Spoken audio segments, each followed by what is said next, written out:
Now Ian Armstrong from Honda Europe will present a case study of Honda's current campaign. Please welcome him to the stage.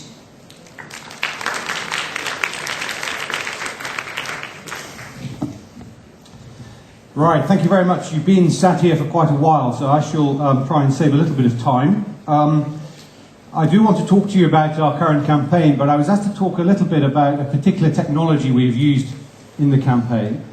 And so I'll do that, but also that is quite a small part of the campaign. So given the topic area this morning, I thought I'd cover some other areas that we have been looking at and researching in the last few years, because it's relevant to the topic area of this morning. So some of you may know Honda. Some of you may know Honda because of the cars we produce. Some of you may know Honda because of the motorcycles we produce, or the generators, or the aeroplane, or indeed solar panels. But some of you may know Honda more so because of our advertising.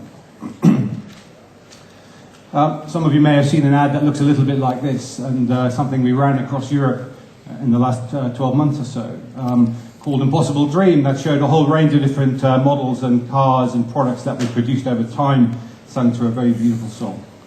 Some of you may know our advertising, if you've seen some of our stuff in the UK, about this particular standalone ad. This is not a concept image, this is the ad as it ran. So it's interesting hearing people about breaking rules, and I must declare that we also have a common interest with Heineken, because I also share an agency in Wyden and Kennedy. So you may recognize some of the kind of work effectively that comes out of that organization. But if you've never written on a banana using a biro pen, I would encourage you to do so, because you may or may not be able to read on the ad, but as it suggests, it says, have you ever written on a banana in biro? It's crazy, but it works like a dream. You wish all writing could be this way. It flows, it's smooth, it's sensual. You get an urge to write poems, sometimes odes to lilies. A strongly worded letter of complaint is impossible. It makes you realize that everything can be improved, that even the familiar can be looked at in a new light, and that imagination is more powerful than knowledge. And do you believe in the power of dreams? So you may have seen some of this work, but the work I want to talk to you about ultimately today is an ad campaign that we've been running across Europe, but the TV has not run in every market. So maybe if I just show you the TV, and then we can then return to it in a little while. Now, if I press this, it could go horribly wrong. Ah, here we go. Who can know how tall you'll be, the life you'll lead? Who can know the path you'll have, all the stuff they'll need? And the place you'll live, where this or that door will go, who can know?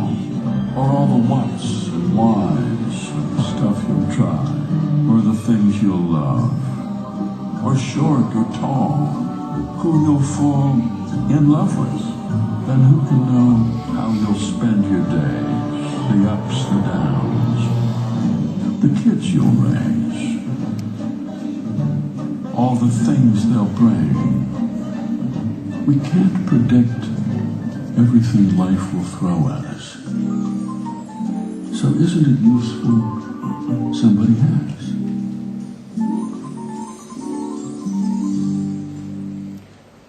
So that talks about a particular model, the jazz model, that we know has some capability, from a very rational point of view, has a functionality to it that helps people live their lives.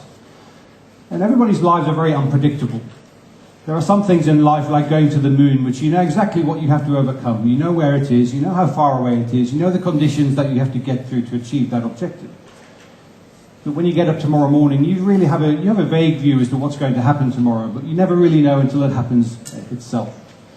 And I guess as we live our daily lives, we need something to help us through that unpredictability that will allow us to kind of just to get to the end of the day. And we very strongly believe that jazz allows you to do that because of some of the functional benefits. But as talked about this morning, we need to demonstrate that in a very emotional way, because I believe very strongly that your brain makes an emotional decision before it makes a rational decision. And so what I want to talk about, given the fact that perception is reality, is maybe you might recognize this as the purchase process of buying a car. So you go to a car dealership, or even before that, you realize that actually this is a brand that I want to be involved in. I want to sort of try and experience this brand. So you recognize the brand you want. You maybe go to the website to start doing some research to understand a little bit more about that brand and whether it does deliver against the things you need. You go to a showroom, and hopefully it's an engaging environment that's friendly, that has lots to see, that has the right car for you. And so you have a fantastic display of cars that are there, that it's easy to navigate your way around. Of course, they have the car that you want to see and the one that you want to buy, because it's a car showroom, for example. You have a salesman who is not necessarily friendly, but he's amenable. We don't have high expectations at this point. We just want someone who can help us through this process. And when he gives you the deal for your current car, if you're exchanging a car, then actually that's a good thing. And if we achieve all of those conditions, then we end up with a sale. From some research that we did back in 2006, this happens. There isn't a huge amount of interest prior to going, but I know I have to buy a new car because my car needs to be replaced. I have been told by my friends that this one might be reliable, so therefore I shall go and see it. The website is so poor that it actually begins to deter me from the experience because it doesn't give me the information that I actually require. The showroom just looks like every other showroom and every other car showroom I've ever been to in my life. It's 3 white walls with a window and it has some cars there. The layout is actually very confusing because all of these cars are all mixed up and I'm not really sure how I should navigate my way around them. They actually don't have the car that I want, and I'm just about to spend maybe 20,000, 30,000 euros on this particular car, and they haven't got the one that I actually want. So that becomes quite frustrating. The salesman is incredibly pushy, and unless I'm going to buy the car today, he's really not that interested, and he is actually quite dismissive, and that becomes slightly different. And then when I tell him I have a car to exchange, and he goes outside and he looks around the car, and he huffs and puffs and tucks, and has a real frown on his face, then you start getting these negative signals. And what happens in reality is this kind of set of conditions, and that's what we found operating within Honda dealerships. But not only Honda dealerships, within lots of other dealerships at the time. And when you add all of those conditions together, what you end up with is no sale at all. And so that we began to think about that, to try and understand, actually, let's deploy some principles of neuroscience to understand the experience that someone goes through, as opposed to developing advertising. Because I strongly believe it's at the point of experience where you make the emotional decision. So, we've heard lots this morning from people much more qualified than I am to understand how the brain works. But my analogy for this situation is, we once believed the earth was flat, and if you went to the edge, you fell off. And that was conventional wisdom for many, many years, that you couldn't go too far because you would disappear off the edge. And yet our knowledge and understanding of the earth has moved on to such an extent we now know it to be round. The parallel in marketing is that for the last 50 years in the Western world, the marketing model has been based on persuasion. So I will convince you to buy my product for these reasons, a whole lot of rational reasons.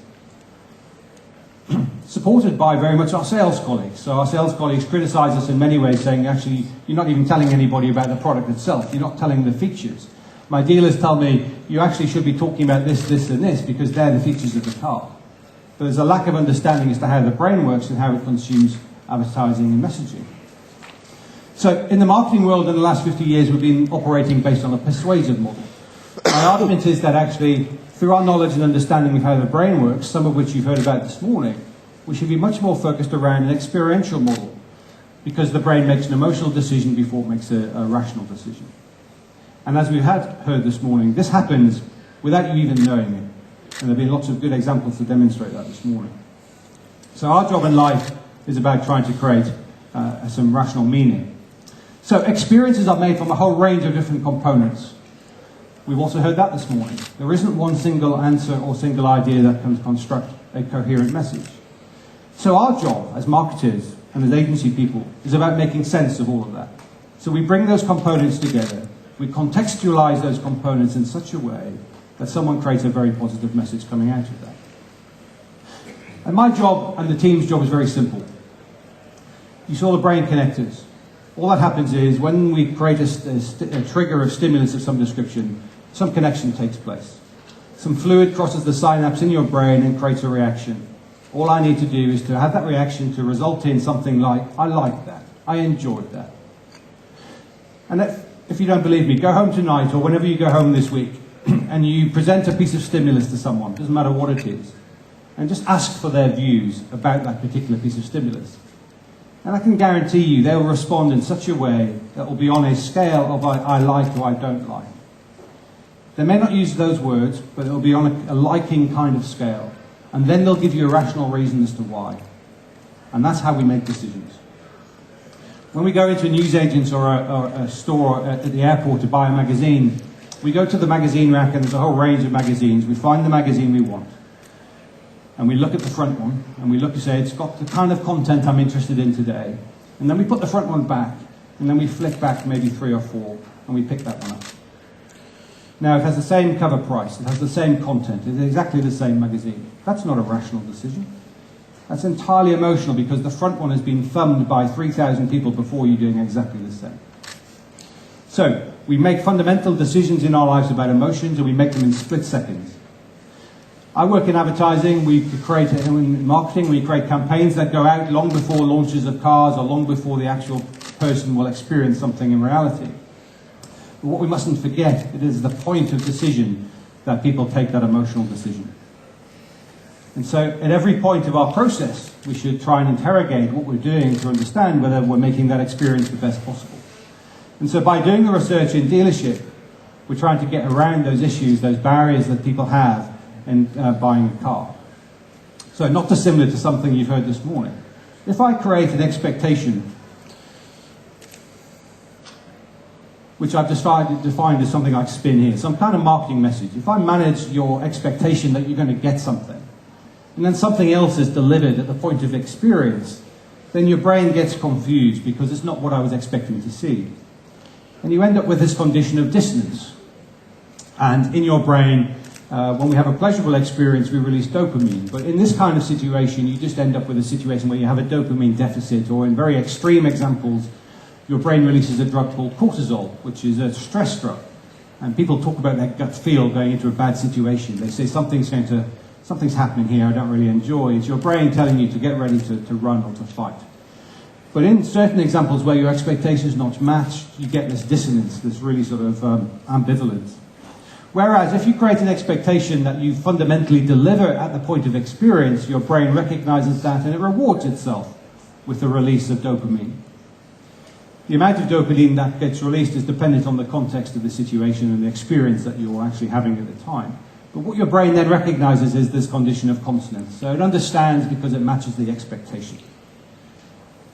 And our jobs in life, whoever you work for, whether it's a client or whether it's an agency, is to make sure this happens every single time a consumer comes in contact with your brand. And if you do that successfully, you'll get more money, because the client will pay you more money, because they'll get a better business result as a condition. So our job in life is to do this. And what we started to do was to recognize the fact that our retail experience in dealership, at the point of experience, was not fantastic. We weren't unusual in the industry. Car manufacturers spend millions of pounds a year building dealerships to make them look fantastic. And yet in many ways they are deserts of experience, because actually there's not a lot going on. We recruit the wrong people, and we don't train them in the right way to kind of map to recognize some of this. So what we started to do was a piece of research, and it's a little bit old now because it was 2006, but we tested people prior to going into a dealership to get a sense of what their expectation was and to get an understanding of their feeling and their emotion. We measured some physical conditions of the visit itself. And then as soon as they walked out of the dealership, we put them into the back of a car and we filmed them, we interviewed them, and we filmed that interview. So what we did was we used a piece of equipment which we called the life vest, where basically people were wired up to this kind of this equipment basically. And what you see here is someone being fitted with it. So this is a piece of equipment that if I was wearing it now, you wouldn't know I was wearing it. And what this was coupled with was traditional mystery shop type technology. So the thing you see at the bottom, the kind of camera in the tie and all of that discrete stuff that we use today and have used for many, many years. But the life vest was the different thing. And what this began to measure was a whole range of different physiological type of conditions. So we measured your heart rate, your respiration, so how much you were breathing. We measured your galvanic skin response, how much you sweat, your skin temperature, your muscle contraction. And we also measured some visual stimulus by using the video equipment. So you're a customer who we have specifically selected to go and buy a car. You wear this equipment, you go into the dealership, any dealership. People at this point didn't even know they were working for a Honda piece of research. We go and ask them to buy a car. The only precondition we said to them was, you're in the market to buy a car. There's no point if you weren't. So they went in, they were serious about buying a new car, and we equipped them with this equipment. Unbeknownst to them, we'd also installed the equipment on some salespeople within a Honda dealership who knew that some of these people were going to be coming to visit. And that allowed us to do a few different things. But fundamentally, through the reporting and the measurement of these particular conditions, allowed us to learn a great deal from that experience. Now, we chose these things specifically because, as rightly said in the previous presentation, you can't put someone through an fMRI scanner in a laboratory condition and get the real true sense of the experience that they're having at that time and the real sense of how they feel. Because dealerships are noisy, they have people walking around, there's all sorts of different stimulus. So that's why we chose this piece of equipment. But the beauty of doing it on a customer and also onto the salesperson is that we can now match all of their physiology at the same point of the conversation. And the other reason why we chose these particular conditions was that if you believe in the hypothesis that you make an emotional decision before you make a rational decision, if I ask you a cognitive question, like in traditional research, your brain reacts in a cognitive way slower than it does in an emotional way. And so what you're telling me is the response I get from you is actually something you've had a moment to think about. It's a very small moment, but it's a moment. And I guess this example is a good one. So if I walked into this morning and you were all having coffee outside before the conference started, and you walked into the room, and you're naturally gravitating towards someone you want to talk to. And if I had a whole load of researchers in the room and ask you a question, why did you talk to that individual first? Then they'll probably give you some very, very sensible, rational reason. The reality is I fancied that person more than I fancied that person. But we lie to each other. We don't actually tell researchers that type of information because we like to keep that to ourselves. If you measure someone's heart rate or their respiration rate or the amount that they sweat at any particular point in time, that's your brain doing things for you automatically. And you can't control those things. So that's why it's important to get to the grips of those.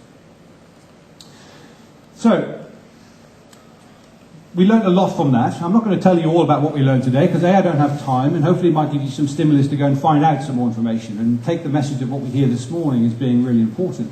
But as marketeers and as agency people, we must forget the last 50 years model of marketing. And we must move to a model that actually is fundamentally based on emotional responses. And we must make communications and experiences and services that actually trigger a stimulus that actually says, I really like this situation. You're more predisposed to come back again. So, in the Jazz campaign, and taking this principle of making something work at the point of experience, we wanted to turn the Jazz campaign into something a bit more interesting. It is very much a standard campaign. It has a TV ad, it has a microsite, it has some direct mail materials, it has some point-of-sale materials. But one piece of technology we found, which is really interesting, actually brings it to life at the point at which you watch the TV ad on the TV. But the point about Jazz is life is complicated, and it's unpredictable. And we have to try and provide solutions for people to help them through that. And we believe we've got some good conditions in Jazz to do that. So, we produce all of this material. We provide that for the markets from Central European team. The markets use it in their local campaigns. The dealers use it in their showroom. But one particular technology we came across related to how you interact with the television and the TV copy itself. Now, all of this comes from the principle, a start point, from our founder, Shishiro Honda. And Shishiro Honda wasn't a marketing man, he wasn't a finance man, he was an engineer. And I have never seen a photograph of Shishiro Honda without some overalls and a cap. I've never seen him in a suit. He's always tinkering, he's always playing with technology, he's always playing with engineering. And that's where his best was at, when he was actually playing with engineers and playing around with things.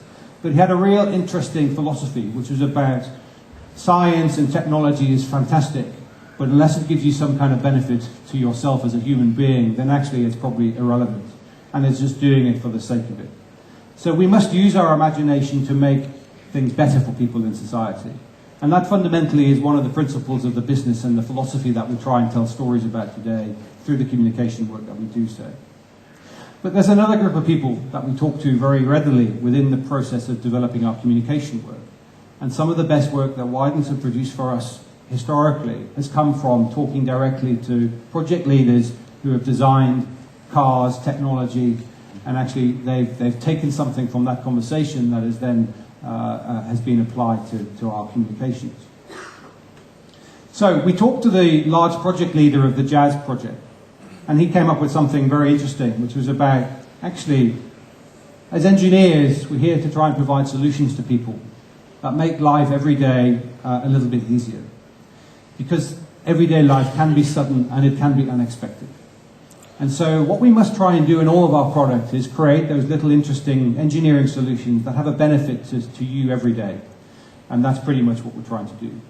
So on the background of life being complicated, if we were to write down everything we would expect to do in the next few years, and you were to write a brief for a particular car, then actually it would be a very funny looking car, because there'd be all sorts of different things attached to it, made up in that car that actually try to satisfy every problem. So it's quite a difficult job to try and create a car that does that. But actually, the engineering team, and we believe there's a very strong solution within Jazz, and our job is trying to articulate that. But what we found was a piece of technology that has bigger applications than just what we ran in a Honda ad. And what I'm going to show you is a very short film that just tries to explain what that technology is. It relates, unsurprisingly, to an iPhone app, because they're becoming so useful in our society. So I'll just play you the film, and then we'll talk a little bit about it.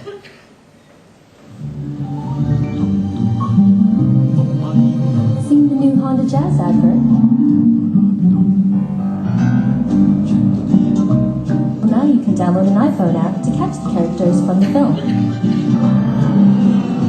Whether you're watching it on live TV, computer, or another iPhone, reach out and swing your iPhone to catch the characters as you see them appear on screen.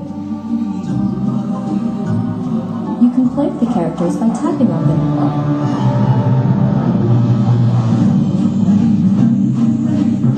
See if you can collect them all, and watch out for some unpredictable extras in the boot. Look out for the Honda Jazz app coming soon to the App Store.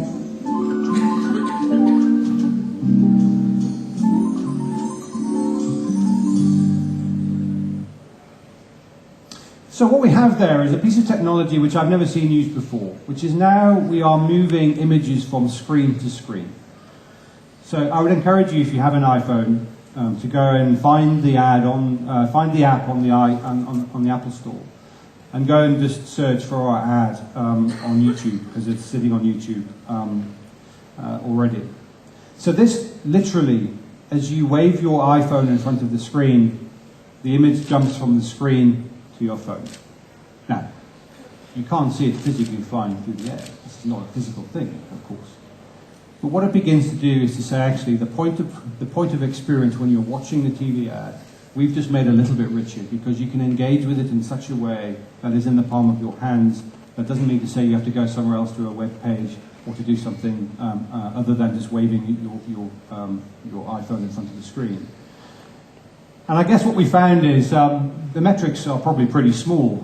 We've had a few thousand people download the ad and the app, and we've had people presumably playing with it. I have no metrics to tell you whether they've gone on to buy a car, or whether they've gone on to order a brochure, or whether they've indeed gone on to visit the website.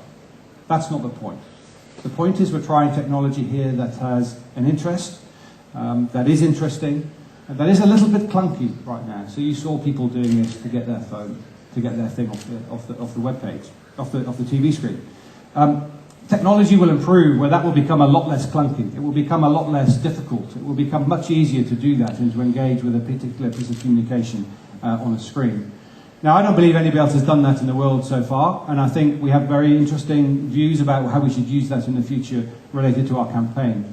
Because what you did download onto your phone was a nice little interesting widget that you could play with, and you could tickle the dog and he would jump around and stuff.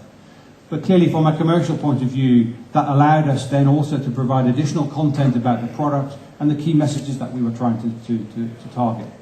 And then also it allowed you to input your data. So we now have a data capture mechanism that doesn't require filling in a form necessarily on a PC or physically. It's a very easy way, it's a very low risk way, it's a very simple way for someone to actually engage with our communications. Now, I guess my bigger point here is that we've used that in our advertising. But actually, if you think about that's a way in which communicating information to people in the future, then actually there are different potential opportunities for us to use that technology. So, I just want to sum up by just kind of making a couple of comments. The first of which, the world is round, it's not flat. Life has moved on. And I think this morning's session has been a very good session to try and create some stimulus to say, actually, let's think about our communications in different ways. And if you have clients that say, I need to do the creative development research because I have these 24 different points to get into my ad, you must say to them, you are wrong. That is a bad place to be. We don't do creative development research.